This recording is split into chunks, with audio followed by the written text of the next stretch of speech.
In order to know what to do about homelessness in the United States, we need to know how many homeless people there are. One way to find out might be to pick a night and send out armies of people to try to count each and every homeless person. The name for this is a census, a count of every person or item in a group. That seems like the most thorough way to get at accurate information, but as we'll see, taking a census is not always as easy as it appears.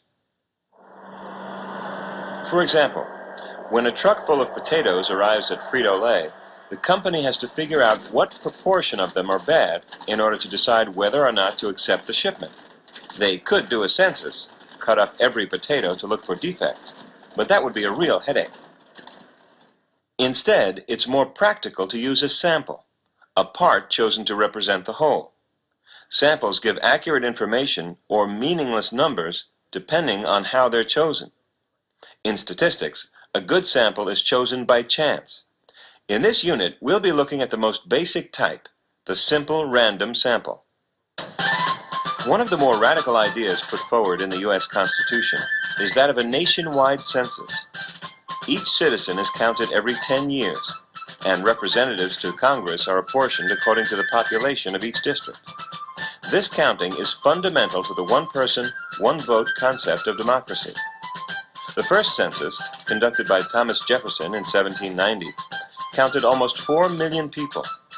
But counting everyone proved to be an impossible undertaking, and many people were missed. The census has been taken every 10 years since then, and overall accuracy has been improving, but the process is still not perfect. Barbara Baylor is committed to making sure the census counts everyone. She is former head of statistical research at the Census Bureau and is now executive director of the American Statistical Association. The undercount problem, though, was recognized very early in the census. In fact, George Washington recognized that there was an undercount problem in the very first census. It was not ever really seen as a real difficult problem as long as it was thought that everyone was undercounted at the same rate. It was found then, when we got more sophisticated statistical techniques, that the undercount was not uniform, that it was primarily in the minority communities. The undercount in the last census ran about 6% for minorities, that is blacks, Hispanics, and Asians, and less than 1% for whites. So you can see there's a significant shift. We're talking about hundreds of thousands of people. And so it's based on that we have to truly understand that the undercount cuts in to participation in the political process of minorities. Because if the count is not right and we lose them, then we're losing representation. In 1990, 249 million Americans were counted. But if everyone isn't included in this figure, then minority communities lose their fair share of the billions of dollars in federal funds granted on the basis of census data.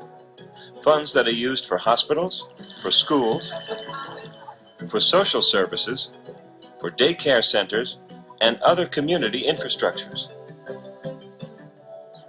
The first step in conducting the census is mailing a questionnaire to every household in the United States. In 1990, only 3/4 of the questionnaires were returned to the Bureau within the allotted time. A census taker must visit those households that do not respond by mail. How do you do? My name's Carol Buchanan. Our records indicate that you haven't responded to the 1990. In 1990, a separate attempt was made to try to account for the homeless. I'd like to take a few minutes to ask you a few questions. It'll only take a couple of minutes. Overall, 450,000 census takers were hired to follow up on those who did not fill out census forms. It's here that minorities are often missed. There are lots of reasons why it's difficult to count minorities. One is the census procedures themselves are devised by people more or less like myself, middle-class people who think about other people living in similar circumstances. It's very hard to think about the homeless and how they might be counted, and we know we don't do well with the homeless. There are people who do not want to be counted. People who are in the country illegally cannot see that even though they're promised confidentiality, that the Census Bureau won't turn around and give that information to the Immigration Service. And then the last set of reasons is just apathy. They have been promised many things by the government in the past. Some of them have not happened. They're turned off a bit to society, and they're really not moved by another government agency coming out there and saying, we're here to do something good for you. Those are difficult things to overcome. These are not procedural errors in the sense that the address is not on the census list or anything like that, or the questionnaire did not arrive at the house. They're people choosing to leave themselves out. Stand right up for who you are. Stand up right now. Stand up and be tailgate. Barbara Baylor and other experts have proposed statistical adjustments to correct the undercount. In fact, there's a controversy in the courts over whether the census figures should be adjusted based on a smaller intent sample of the population.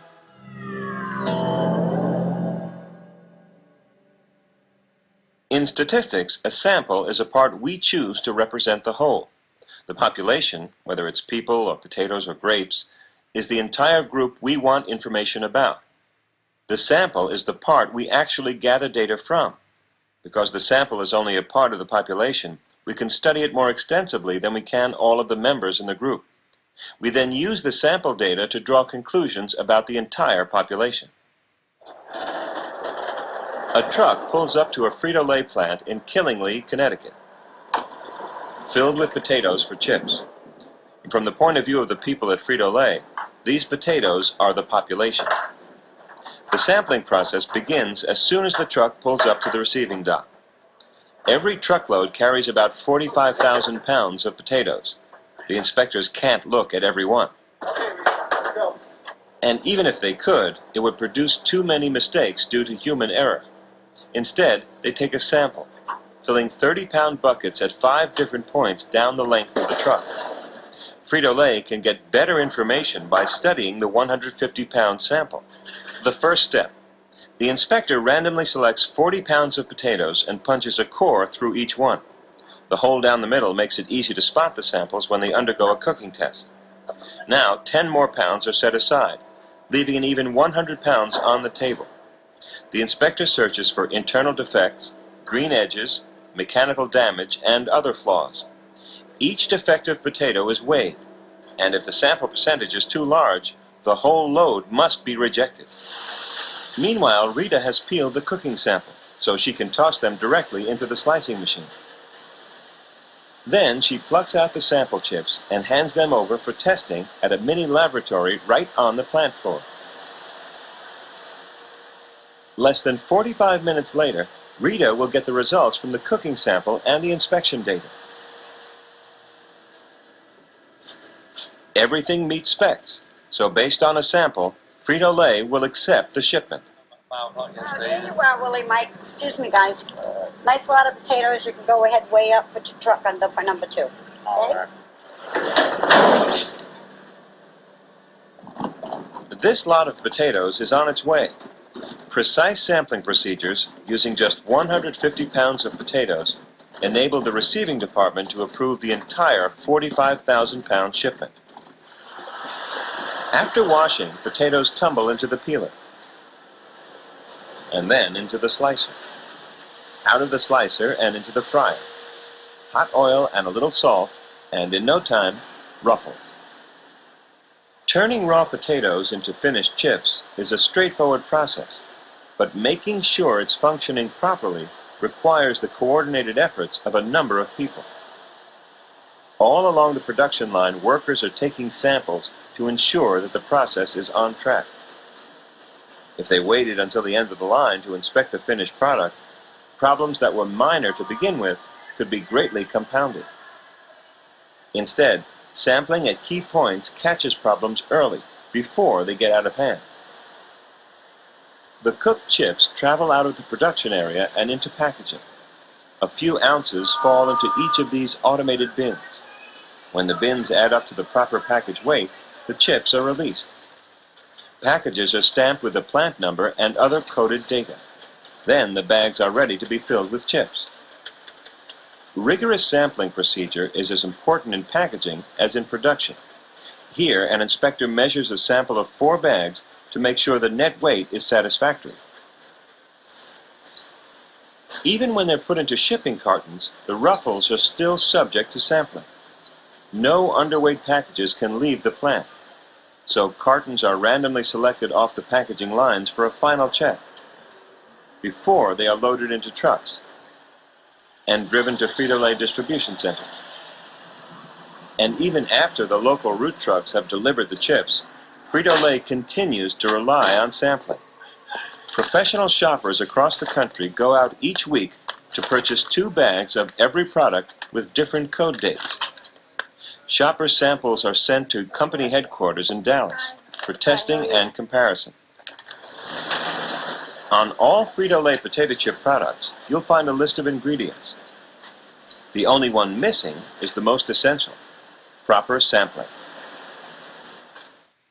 Now, how do we select a sample from a large population, like all Americans?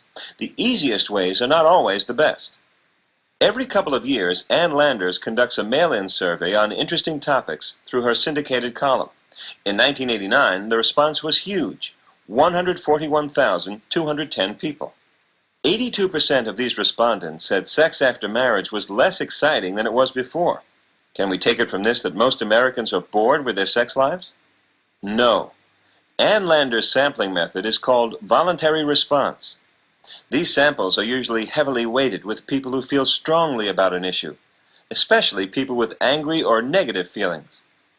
For example, in an earlier survey about families, Ann Landers asked parents whether they'd have kids again. 70% responded no.